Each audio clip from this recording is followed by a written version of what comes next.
All right, Assalamu alaikum. Peace be upon you all. I pray everyone is doing great. Welcome to our Coffee with the Sheikh open question answer session. Thank you again, of course, for accepting the invitation. As you guys know, or if this is your first session, it is an open question answer session. So feel free to, of course, ask any questions that you like, or if you want to ask on behalf of someone, you're most welcome. Same thing with anyone tuning in online. If you want to just drop your questions in the comment section. I know at times we're not able to get to the questions, but we will try to do our best. But again, go ahead and drop those questions in, and we'll go from there. Uh, Food, snacks, drinks, coffee, tea, all that is there. So please help yourselves to anything that you guys would like. We're, of course, very privileged and honored tonight. We have our dear Sheikh Tariq joining us. Sheikh Tariq Atta is no stranger, of course, with our group and our program here. We actually had him, as we said, on Sunday, so we had a double shot of Sheikh Tariq, halal style. Take it easy, take it easy.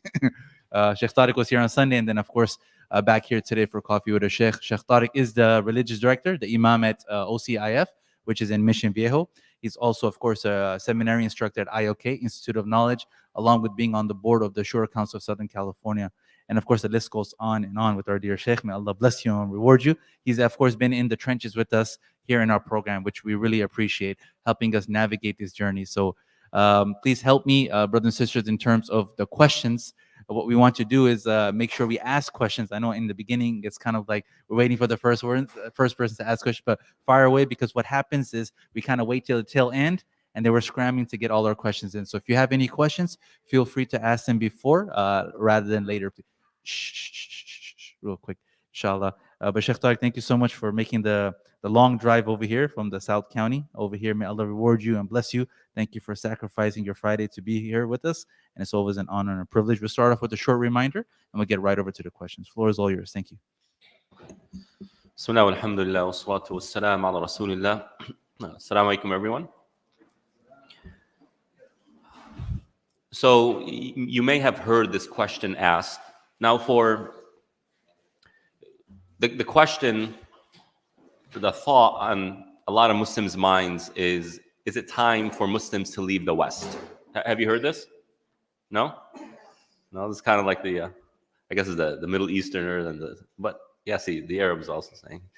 Some Muslims are thinking, you know what, maybe the West, our time in the West is coming to an end, right? Why? Because of what's going on, the conflict and all the tension. And no doubt that's very stressful. However, as I was reflecting on the life of the Prophet ﷺ, the Prophet lived in a time where when he began his preaching, his people betrayed all of the customs of the land. So like here in America, you know, there's freedom and there's freedom of speech and there's democracy and human rights and all this stuff that's very attractive to any human being. Yet in this conflict, it's like all of that is meaningless. It's secondary. We have to do our political stuff. And that's very discomforting. That's very disheartening. Well, the Prophet ﷺ dealt with the same thing. When he started doing his da'wah, all of the tribal laws, all of the tribal, unity went down the drain, and we're going to attack you and forget all of that. So we can expect that the Prophet ﷺ felt the way we feel, and we feel the way the Prophet ﷺ felt.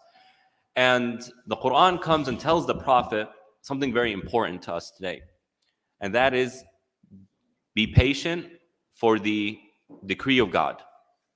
Meaning God is doing his thing. Be patient. God knows what he's doing. And don't be like Jonah. You know Jonah, the prophet Jonah, and the whale? We're familiar with that story? Yeah? What did Jonah do? He got mad at his people. They're not believing, so he left. He left his people without permission from God. And ironically, his people are maybe one of the only people who actually believed. All the other prophets stayed, but their people didn't believe. The prophet that left, his people believed. Don't leave. Let Allah do his thing. So we have a role to play here, and it's very discomforting at times. We're isolated and alienated at times, but remember this verse. Don't make the mistake that Prophet Jonah made. Be patient. Let God do his thing.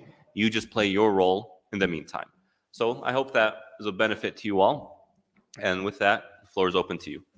All right, Sheikh Tariq, thank you so much. All right, let's fire away. Who wants to start us off? All right, Sister Rhonda. This is both a question and a statement. In watching what's happened in Palestine and what happens with Muslims around the world, I kind of feel I have to ask the question, why weren't they a little bit more prepared, seeing that their neighbors are kind of hostile, and with like food provisions and things like that. In the West, I'm looking at, I've had to deal with my own stuff, being a Muslim, but I feel like I don't want to be a sitting duck. Excuse me.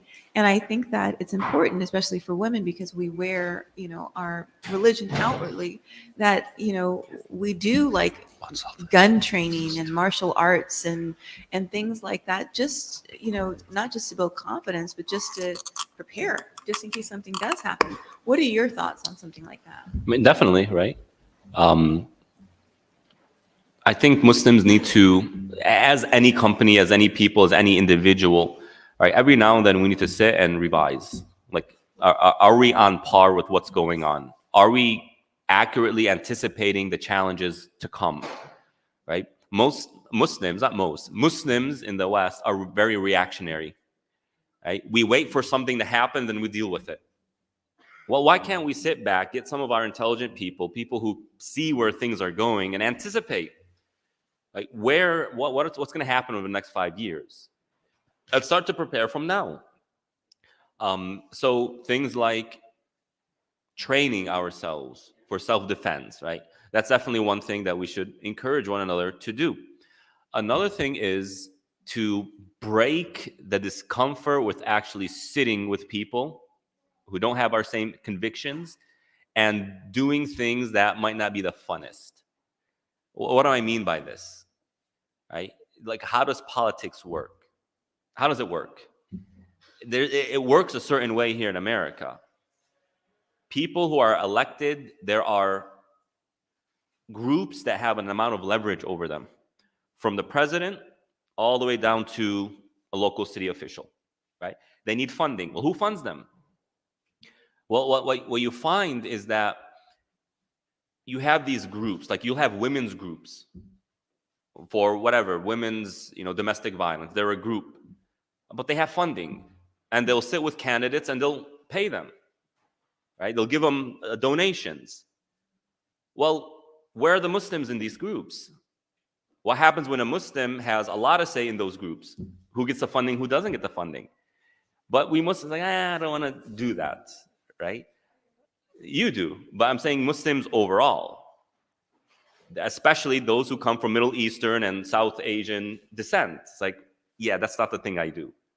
Too bad. That's the thing we need to do.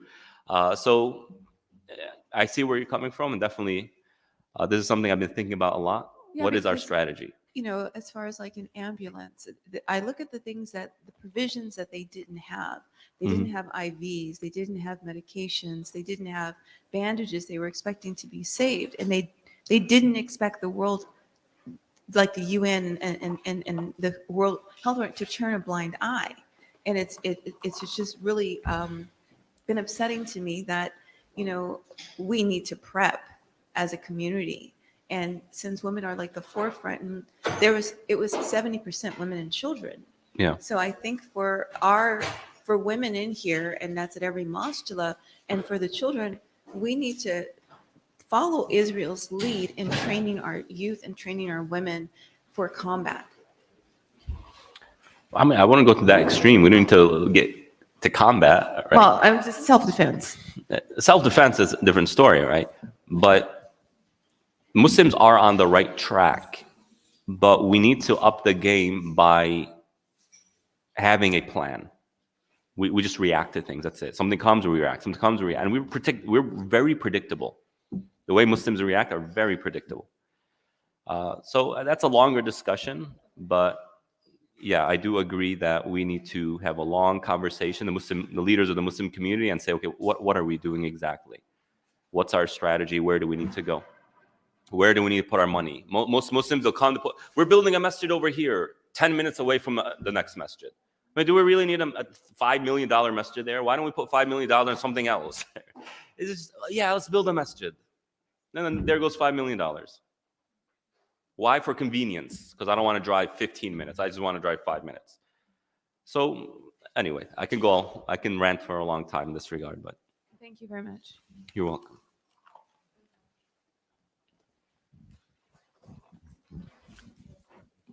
Just a friendly reminder, those that are just joining us, please don't forget about food, snacks, coffee, tea, all that good stuff.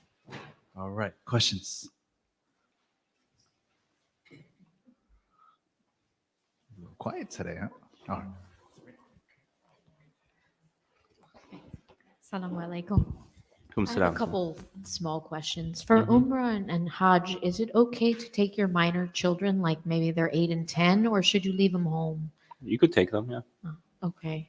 And regarding halal food, I mean, I seem to have read that all seafood is halal, but then I've also heard there's some restrictions. You should only eat certain type of fish and things like that. Is that based on Hadith or Old Testament stuff, or? No. Old Testament plays no role in our Sharia. But the majority opinion is anything in the sea is permissible, dead or alive. The Hanafis get a little bit kind of too precise. Let's put it that way. Thank you. The Hanafis are one school of jurisprudence. So that includes crabs and lobsters? Anything in the sea. Okay. If it lives in the sea or its primary home is the sea, you can eat it. Okay, I have a question. If you have trouble figuring out the amount of your zakat, where can you go? Because I've asked this question before, I've gotten different answers. And if your money is mixed with your husband's money and you're not sure how much you're paying monthly as far as the bills, they're all mixed. And you have retirement plans and things like that, Right. taxes. Where do you go? Are there people to help you with that? Sure. There's a website, Zakat IQ. ZAKAT-IQ, I think .com, or just Google Zakat IQ. You might have to pay a small amount for the service, like I think like $2, something like that, but it'll give you exactly how to do it. Okay, so is it different than Zakat calculator? Because I went there and it didn't Yes. answer my questions. Yes, it is different than Zakat calculator. IQ. Okay, Yes. thank you. You're welcome.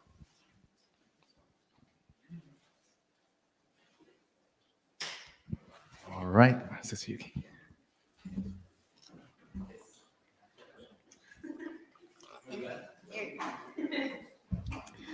Assalamualaikum warahmatullahi wabarakatuh.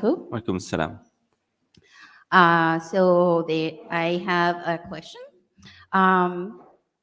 What does Islam say about public display of affection? What is allowed halal and what is haram?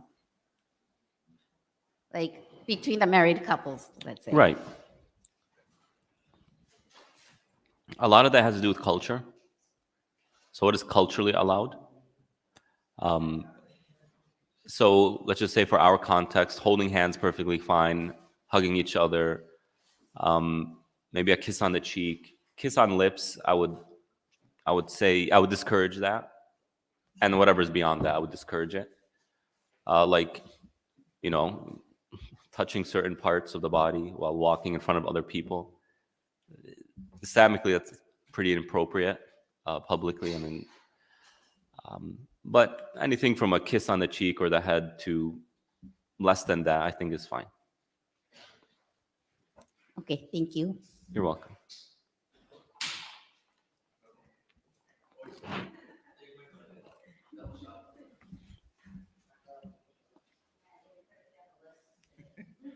All right, perfect. Thank you so much. I'm going to just take some online here, Shaykh, if it's okay.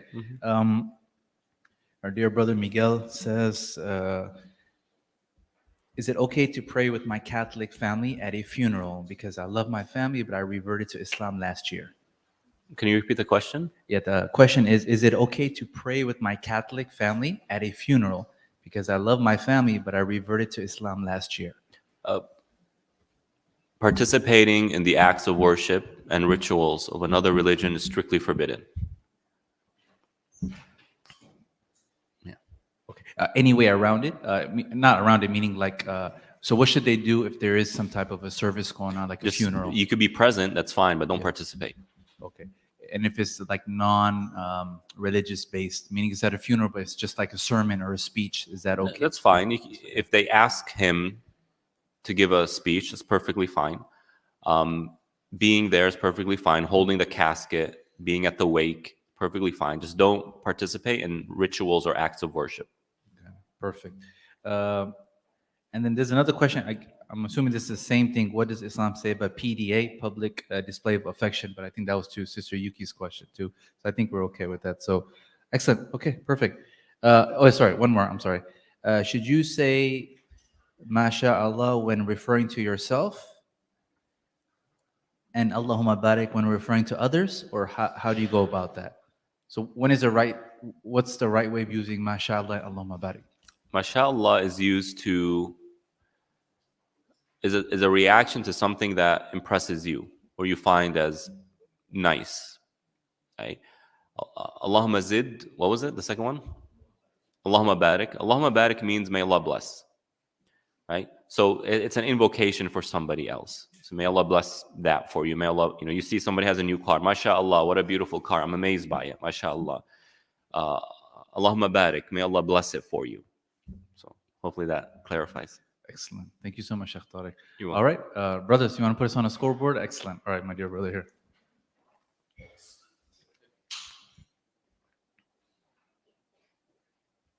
To people that are new to Islam, at first glance or at first sight, it sounds like the Quran is being read in like a musical way, as like kind of a melody. How would we describe the way that we recite the Quran? It's rhythmic, maybe. But There's it's definitely not, a rhythm. okay, but it's not considered music in any way. No, it's not music, but I mean that's just what Christians tend to be familiar with, like what they do. Oh, that's very musical. Got it. So I think that's just the terminology they're familiar with. Okay, and then how should we as Muslims react to accusations to our Prophet? If someone is accusing our Prophet of, specific things such as marriage and things like that, how should we react? Well, if you are a person of knowledge who knows how to respond, then you should respond politely, right? If you are somebody who does not know how to respond, then respond in a way that neutralizes the other person, not their life, like neutralizes their anger or something like that. The way you shouldn't respond is with anger and frustration and aggressively, right? And always remember that God promised to avenge the prophet. That's not your role. God took it upon himself. So, for the specific accusation of our Prophet in terms of marriage, is there what would be like the base level explanation that I can explain to somebody for like what they're specifically of marriage? What about marriage? What about his marriage? About marriage, of them accusing him of marrying a younger girl. Okay. So, number one, historians have agreed that historians have stated that the age of consent throughout human history was puberty. All right? Puberty was the age of consent. And we know historically people got married after they hit puberty. Very normal. Our grandparents, when did they get married? My grandmother was 14. My aunt was 14, right? Your grandma, was anybody saying, oh my God, this is so weird?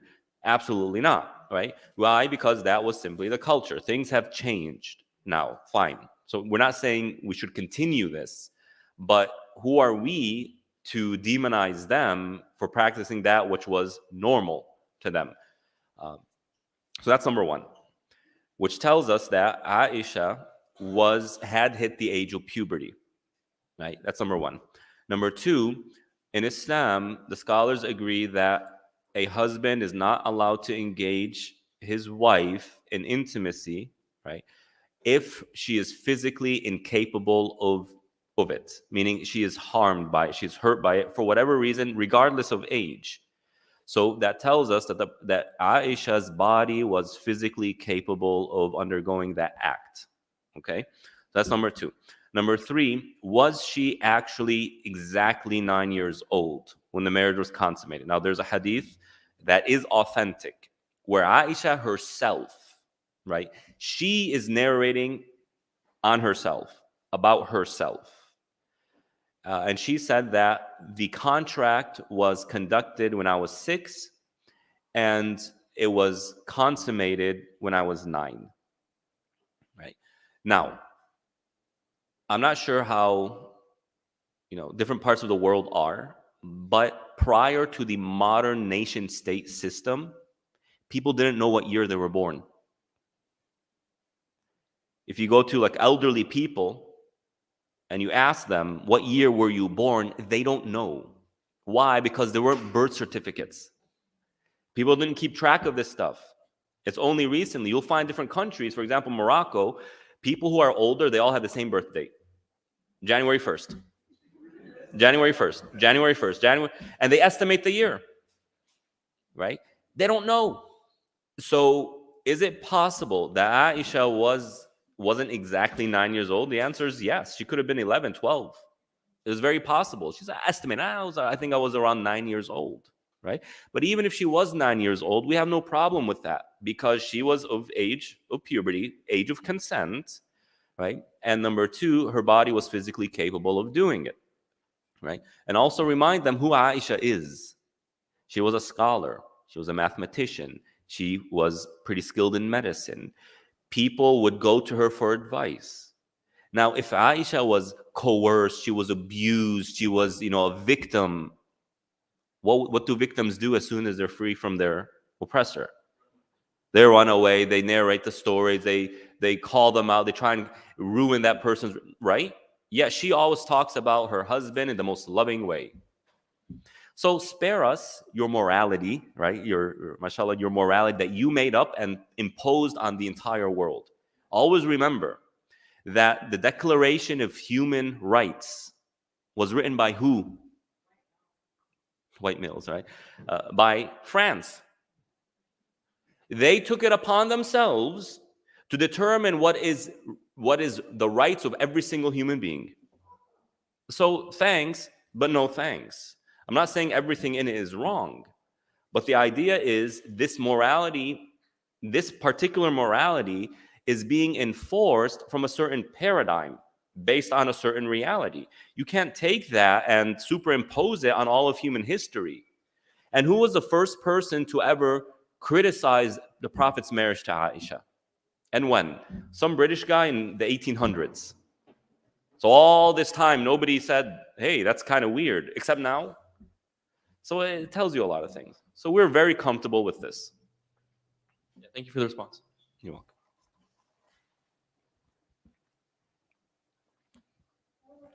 All right. Questions? Yes. Would you like to ask a question? I just kidding. Saranda? I don't mean to hog all the time, but thank you for answering these questions, first of all. And second, is there anything besides CARE or any organizations that within the Muslim community that can help us form our own groups as far as helping building more like legalities or accountability, I don't know, businesses so that we can make our local officials accountable or our police unions or our fire unions or for protection over the Muslim community? Yeah, so you have CARE, you have MPAC. They're you have, inundated though. what is that? They're inundated. They're so busy. Right. Is there- There's a bunch of groups. A lot of them aren't coming to my mind. So you have okay. American Muslims for Palestine. You have, there's a youth movement. There's Arab. There's a lot. Okay. Um, I'm not. but obviously CARE and MPAC tend to be the most popular of them. I don't think that's really Shura Council's primary expertise. We kind of we follow the lead of CARE and MPAC. But the 2024 year at OCIF is going to be heavily civic engagement. So just kind of keep an eye out on our flyers to see if there's something. And yeah, Thank you. I wish I could provide you with something a little bit more specific, but Fantastic. Thank you. you're welcome.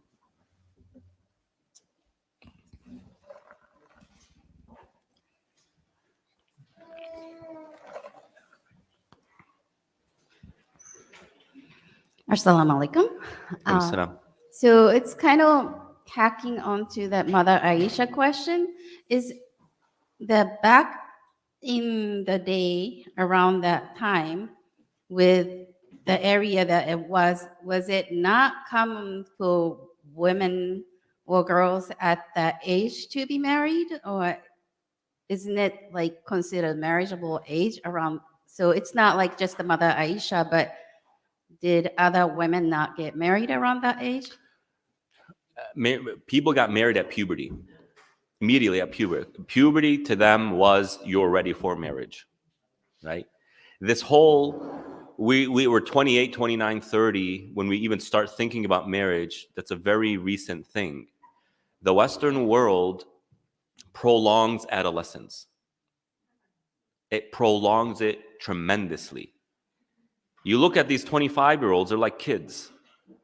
That's not their fault. It's the fault of you have to go to school. I mean, can you imagine? Like you're 18 years old as a senior in high school, you need permission to go to the bathroom. Back in the day, an 18-year-old was ready to be a general of an army, right? Well, so you have these systems that need revising. They really do. So just back then, it was normal. Nobody was not married back then. Let's put it that way. Everybody was married. Thank you. You're welcome. Hi, I have a question about prayer. And my question is about combining prayer. And you had mentioned that it's permissible to combine prayer, but I'm wondering if there's like a timeline to follow. Like if I'm going to combine Sahur prayer with Asr prayer, can I pray at Sahur time or do I pray at Asr time? Okay. So on the issue of combining prayers, number one, there needs to be certain reasons, legitimate reasons for combining prayers, right? So did I go over that with you? No. So you can't just combine prayers just out of convenience. There needs to be legitimate reasons. What are legitimate reasons? Number one, somebody's very ill, like they're sick. They don't have the strength, the energy to get up and do ablution twice, 3 times. Or they're very elderly, so they don't have the physical ability to get up and do ablution. Travel is another reason. Maybe if you have occasional work meetings that are very long and you are going to miss a prayer, right? Or you're a doctor or surgeon and your surgery is several hours, you're going to miss a prayer. So there needs to be legitimate reasons, or else saying that, hey, you know what, today I'm just going to take it easy. No, that's not allowed, right? So how does it work? Imagine 5 blocks of time. So the first block is for the first prayer. The second block is for the second prayer. The third is for the third, right? The fourth and the fifth is for the fifth. Now imagine them all connected. So you have the second and third block. Imagine them next to each other. Remove this. That's when you could pray Dhuhr and Asr, the second and third prayer. Anywhere between those two, right? For the fourth and fifth, remove that block. Remove that line. Anytime in this, you can pray the fourth and fifth prayer. And I have another question about prayer. And I'm wondering, can you use a prayer app to pray if you're new to praying on your prayer mat? Yes, you can assist yourself with a book or an app. Actually, there's somebody who made an app. I forgot what it's called. It's actually really nice. I'll find it for you after. It's new. Yeah.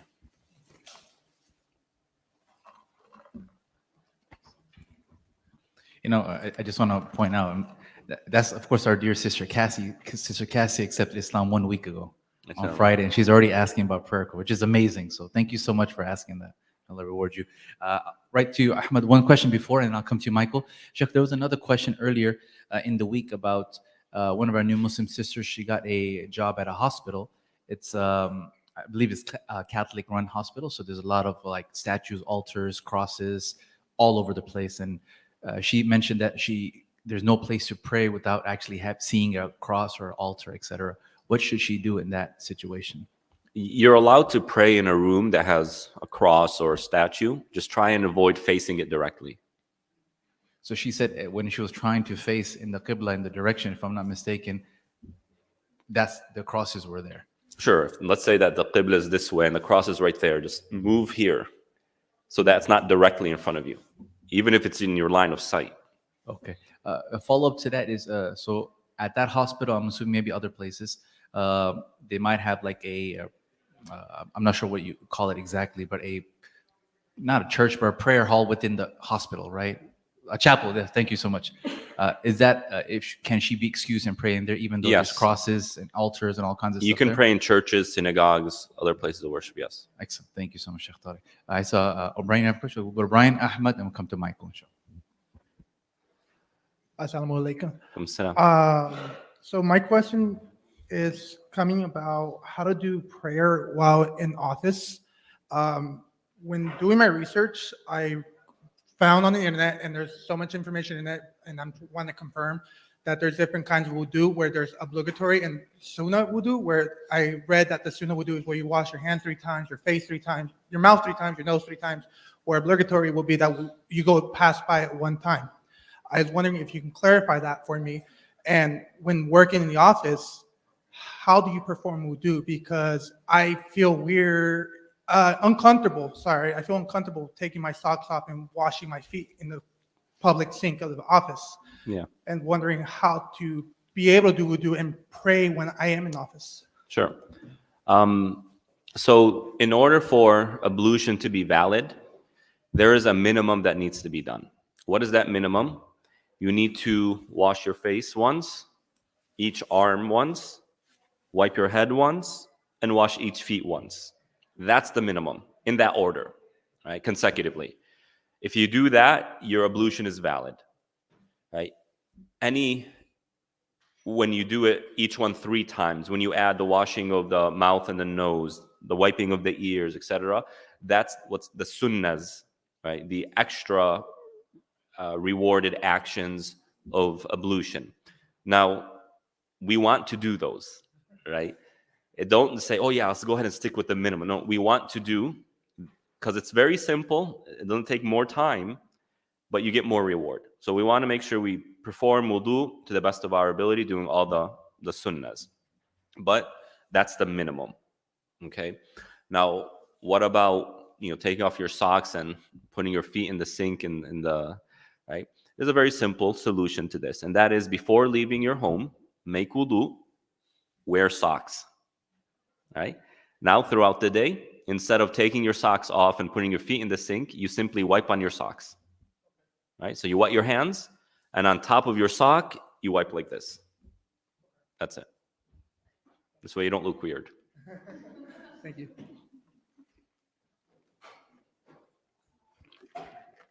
Assalamu alaikum, Shaykh. Alaikum salam. I just had I had a question on behalf of a brother, but he asked me to, ask you in private. But I do have another question. Has there been any new updates for the Shura Council? I just found out about it in the last meeting that you guys had, and I was very impressed with what you guys are doing. Do you want to share with us, inshallah, what the Shura Council does and if there's any updates on anything new? Sure. So the Shura Council is an umbrella organization that brings together, its primary function is to bring together the Muslim community, the Muslim organizations and leadership to discuss issues. Right? So that's its primary function. Hence, Shura. That is what Shura is. In the Arabic language, it means to discuss with one another. So that's a primary thing. Number 2, Shura serves as a central voice for the Muslim community. That means when officials need to talk to the Muslim community, they have a direct point to go to. So they know that, like, if the governor needs to talk to the Muslim community of Southern California, if the sheriff of Orange County needs to talk to the Muslim community, or whatever it is, a congressperson, they contact the Shura Council because they are the representative in that regard. In terms of updates, I mean, we're always doing things, so you can just subscribe to the newsletter to see what's going on. Yeah. Okay, inshallah. And the reason why I brought it up is because recently at the council meetings, I've noticed a lot of the people speaking up, for the ceasefire, for example. it's very disorganized and it's needed. Would Shura Council be able to help organize these meetings better? The meeting itself, The or actual council meetings, yeah. what? Where the councils are going to vote yes or no on specific, like for example, the ceasefire recently. So how does the council vote for the ceasefire? I'm not following. Like if they're going to pass, like for example, city of Anaheim is going to pass, yeah, different city councils, or any organized Muslim where we would attend and vote for something that would benefit the community. Who would be in charge of something like that? So I'm not following. Was the actual meeting disorganized? It's just that nobody knew what to say, and everybody kind Well, that's the problem. I was telling the sister. Okay. You have this randomness that's going on. Yeah. You know, out in Mission Viejo, there's this Persian grocery store, right? My masjid has a long-standing relationship with the owner. We know him personally, like he's a decent guy. So some lady is shopping there. She sees some Israeli products, so she starts putting them all in the cart, damaging a lot of the products. She goes to the manager, starts yelling at him, and then she makes a flyer, boycott Mission Ranch Market, right? And you have people calling to boycott the world. Don't send your kids to school. So this is a problem, and I brought it up to them. Like, we need people or certain organizations, or at least tell our community, do not boycott unless there's an organization that we know and trust that endorses it, or else it's just random. Okay. I mean, how do I know that some enemy of ours, all they have to do is make a flyer and just put it in the Muslim community. It just goes everybody, and everybody's yelling, and they just do everything, and then they get burnt out. So yeah, there is an amount of randomness, disorganization. I did bring it up. Jazakallah khair. Yeah. Anybody else?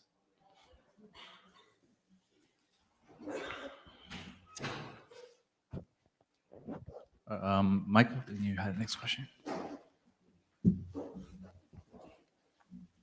Yeah, I'm planning to fly back next month, close to the end of the month. But I was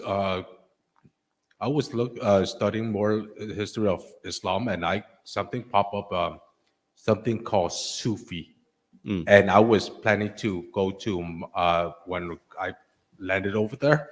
I was planning to ask one of my race there like look into it, but before I do, is like, what is Sufi? Where are you going? Huh? Where are you going? Vietnam. Vietnam. Yeah, there's a small population of Muslim there. Sure. Sufi is a term, or Sufism is a term that's commonly translated as mysticism. So if you just go on Google and type Sufism, they'll say it's the mystical practice of Islam. It's a very inaccurate translation, right? The very inaccurate way to look at it, because it just seems like it's all mysterious stuff. No. Sufism, it began as a movement to pursue three things primarily. Actually, two things. Number one, to nourish sincerity in one's relationship to God. And number two, to develop character, good manners. This is how Sufism began, for this reason, right? And then you can maybe add a third and say that, how do we disconnect ourselves in a meaningful way from love of the world? This is Sufism in a nutshell. Now, as the movement grew, you have strands that kind of went off the path. No, not kind of. They went off the path, right? Some crazy stuff. That's where the mysticism comes in, and doing things, and saints and graves and all this nonsense. So there is a correct version of Sufism that's very important to the life of any Muslim. And there is a very damaging, harmful, maybe even borderline disbelief version of Sufism that you want to avoid. So my recommendation to you is to avoid pursuing groups. Rather, be with a general Muslim community and learn from the scholars that the average Muslim in that community will go and learn from. That's my recommendation to you. Learn, avoid becoming a part of a group. Why? Because you might not know what you're getting yourself into. until you have the knowledge to differentiate between that which is correct and that which is incorrect. So be very careful here. Stick with the general masajid, go to the mosques, learn from the scholars there, right? But avoid being part of groups. And if you see anything crazy, then trust your gut feeling. It probably is crazy. You've seen the Muslims here. You see what we do. Right? And what you'll find is that the mosques around the world will do the same things you're finding here. Prayer is not going to change somewhere else. Fasting is not going to change somewhere else. And so if they're doing things that you're not accustomed to seeing here, then play it safe and stay away. All right? Assalamu alaikum, Shaykh. Salam. My questions pertain to nawafil prayers.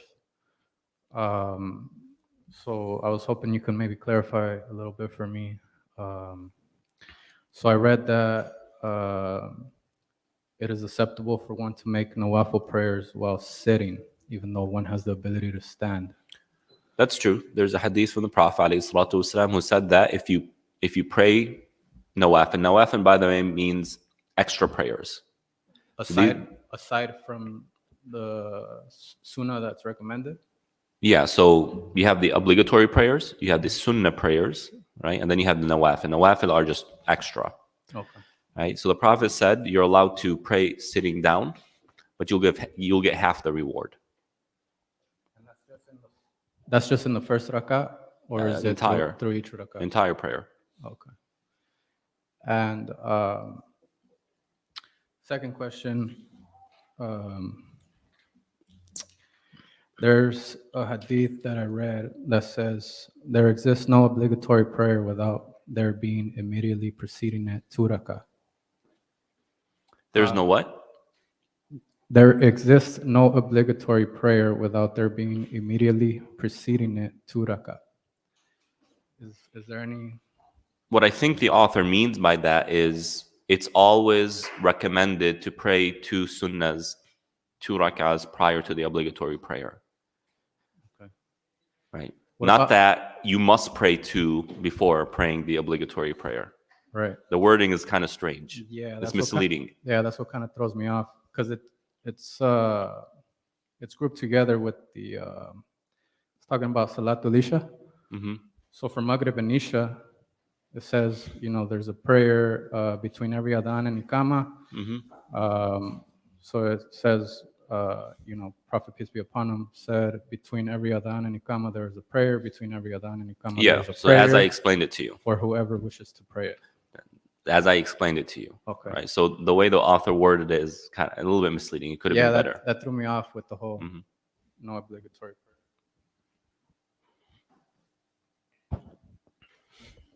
Okay, so a few hands here. Sister Catherine, because you haven't gone yet, we'll go to Sister Catherine. Assalamu alaikum, Shaykh. Salam. So I want to kind of go back to the boycotting. To what extent should we be boycotting? Because I feel really overwhelmed by the amount of products and companies that everyone is saying we should boycott. And at some point, I feel like I don't even know where to even go shopping for groceries because it seems like every product or company we should be boycotting. So sure. Number one, just because a place sells a product we are boycotting doesn't mean we boycott the entire place. We boycott the product. If we do it good enough, they'll no longer bring the product, right? That's number one. Number two, our boycotting needs to be strategic, not wholesome. The goal shouldn't be to boycott everything. We can't. The goal should be to target certain companies, right, that have easy alternatives. You don't go to Starbucks, you can make coffee at home. You don't go to Starbucks, you can go to Qamariya, right? You don't buy Zara, you can buy Old Navy. You see what I mean here? Easy alternatives, but it sends a message. Right? That's number two. Number three, follow BDS. Boycott, divestments, and sanctions. Don't follow any flyer that comes to you and you have no idea who said it. Right? How do we know that some competitor saying, hey, let's take advantage of this. Hey, everybody boycott this person. And this is just a competition, right? So the goal isn't to boycott everything.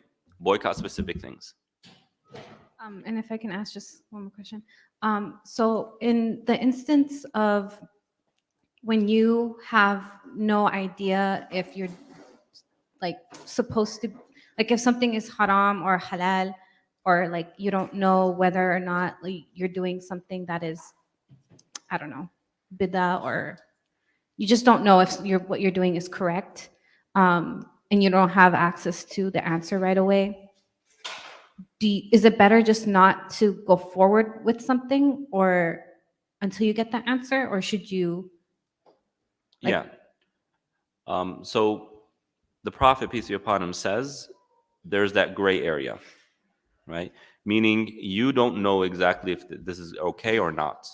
The Prophet's advice is if you're in that gray area, avoid it, because that is the safer side until you ask and find out.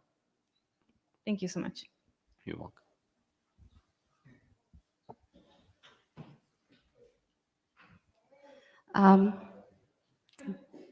So my question is about the prayer for the like in the family setting. Let's say I'm married. I also have children. Everybody's at home at the same time during the prayer time. Should we be praying as a family together, or is it okay for like one person to pray at one time and the another person to pray another time? So either is okay, but what's preferable is to pray together. Number one, because the reward is a lot more. It's multiplied by 27. Right? So we shouldn't see this as something small. It's actually quite big. Number one. Number two, a family that prays together stays together. Right? So it's definitely part of building a stronger family. It's not everything, but it's definitely part of it. But do understand your family. Right? If one of your family members is kind of barely making their prayers and they're just not ready to be so disciplined in this regard, then give them some space. Right? The number one thing is we want them to pray. And if telling them, come pray with us, is just going to agitate them and distance them from prayer, then let them pray on their own. Right? So long as they're actually praying.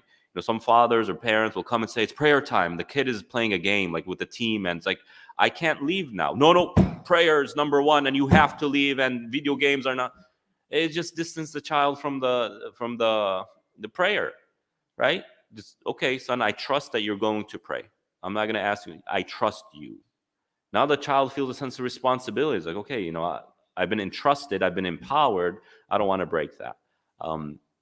So it just understand family dynamics, understand how your children react and what kind of personalities they have, and then do it accordingly. So encourage it, but don't shove it down people's throats. Thank you. You're welcome.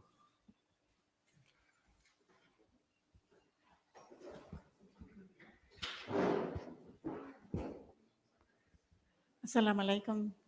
Shaykh. I have a question. If you are forensic psychology. You're what? A forensic. Forensic? Psychology. Forensic, okay. Are you allowed to wear your niqab in court? Are you allowed to what? Wear your niqab at court? Wear your niqab? At court. On court? In court, yeah, at court.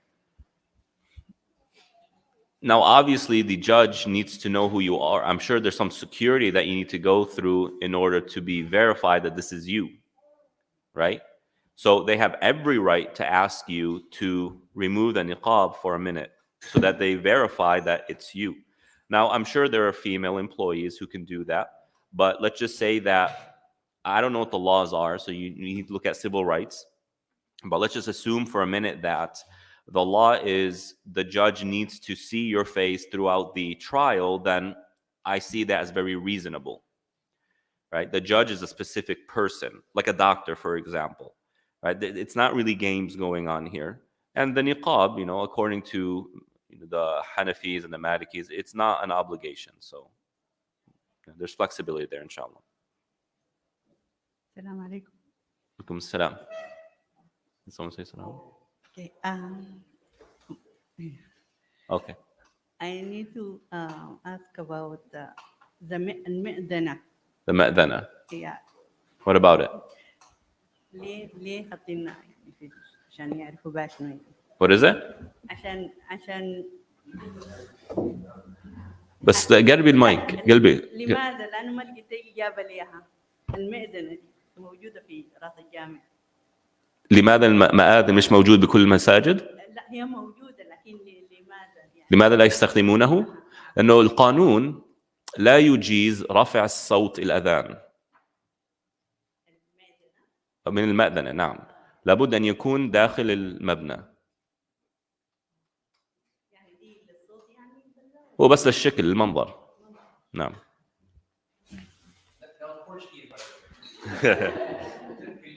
So the question was, why aren't we using the minarets to raise the adhan, the call, so that's more public? And I responded that it's not legal, right? That sound must be within the premise. Now, I know in some cities that's changing, like in Minnesota and New York and whatnot, but for our purposes, right, this is the law. We don't need to announce the adhan because people know when the prayer times are and where the masjid is. So we should try and change legislation, fine.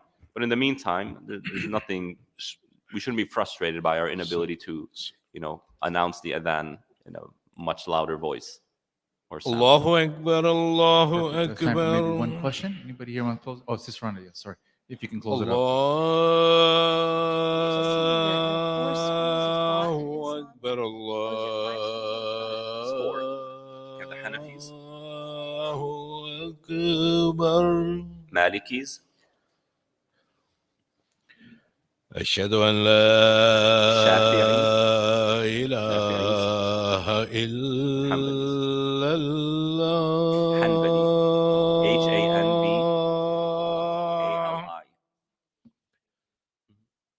أشهد أن لا إله Sure. So these are schools of jurisprudence law. What are the laws of Islam? Right. Now, there are certain laws that are clear-cut.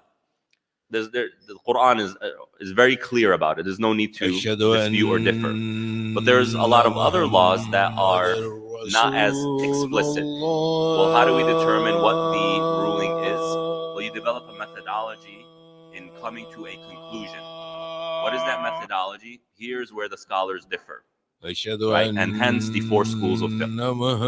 So the four schools of fiqh have slightly varying methodologies in terms of coming to a conclusion about a legal question that isn't explicitly mentioned in the Quran and Hadith. We do have to call it a session there, brother. My brother. Just one question I want to get in, if it's okay, Shaykh. I think it's important to many of us here, of course. I'm a new Muslim. How do I ask my employer about me going to pray? How do I ask for some time for me to pray within my shift? I mean, just ask them pretty directly. Say, look, I have to pray. I found that people have been very accommodating.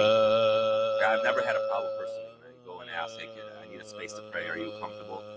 I personally have never had an issue with that. So just go to your boss. Unless you know your boss is like a racist or something like that. That's a different story. But I'm assuming, especially in a work environment where there's HR and there are laws and stuff like that. So I think you just go to your boss and say, there's 1 or 2 times a day where I just need to excuse myself for a few minutes to pray. If there's a quiet room or a workspace or a private office, you can just go there. I just think just be direct and open. Give it up, please, Shaykh Tariq Atta, joining us here today. Shaykh Tariq. Always a privilege and honor to have you with us here, Shaykh. Thank you so much for fielding the questions again, almost for like an hour straight. So we appreciate it. Everybody online, I'm so sorry some of the questions we were not able to get to. My sincere apologies, but we do try to get to all the questions as best as possible. A few announcements, brothers and sisters, and we'll call it a session. Number one is if you guys are, of course, on the WhatsApp group that we have for our brothers and our sisters and the family, the Da'wah family, you saw the post that went out for our big event coming up on the 24th. As you guys know, of course, we're right around the holiday time, so we're trying to navigate through the holidays. For many of our new Muslim brothers and sisters, this is a very difficult time because they might have some pressure, some stuff going on at home about, the holidays and Christmas and all that stuff. So we wanted to make sure we have an outlet here, permissible outlet, not to celebrate Christmas, but to be here for our brothers and sisters so they're not at home sitting by themselves in depression or anything like that. We found this out years ago by just speaking to our brothers and sisters. So of course, Sheikh Tariq talked about this as well last week or 2 weeks ago. If you're going, of course, with the intention for the sake of Allah to represent Islam, to be with your family, okay. But we also have an outlet here as well. So if you would like to join us, it's going to be amazing. We're going to have a barbecue, halal Latino food. It's going to be really good. We're gonna grill it up. It's going to be a lot of fun. Registration went out, so I ask you all to please do your best to register ASAP so that we can have we can plan accordingly. Again, this is for our new Muslim brothers and sisters, and of course by extension their family members as well, just because sometimes around the holiday time it does get kind of difficult for our brothers and sisters that are new to Islam. So please make sure to register as soon as possible. Tonight, our main Friday night session, 8 p.m. So we're going to pray, of course, at 7:30. Then we're going to come back in here. Kindly join us. The discussion is going to be about the minor signs before the day of judgment by Shaykh Muhammad Al-Zahid. So he'll be doing the session here tonight. So if you guys would like to join us, you're most welcome. I want to also just appreciate the handful of volunteers that we had that came out today for our diaper distribution. I want to thank you so much. Some of you are actually here right now.